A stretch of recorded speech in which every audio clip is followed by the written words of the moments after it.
Zamisli da ti običan dah vetra može poremetiti ceo aviosaobraćaj.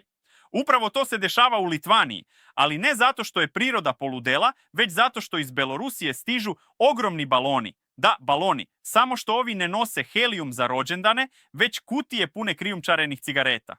Već nedeljama, čim vetar dune sa jugoistoka, litvanske službe pod punom opremom izlaze na teren.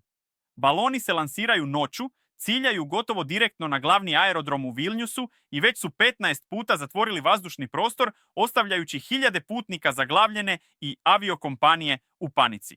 Litvanija tvrdi da ovo nije šverc, već hibridni napad orkestriran iz Minska uz prečutnu podršku Moskve.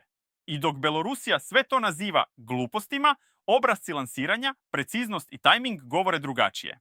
Vojnici sada patroliraju svake noći, opremaju se radarima, zaustavljaju sumnjiva vozila, a država je čak ponudila 1.000.000 € nagrade onome ko pronađe način da balone bezbedno presretne.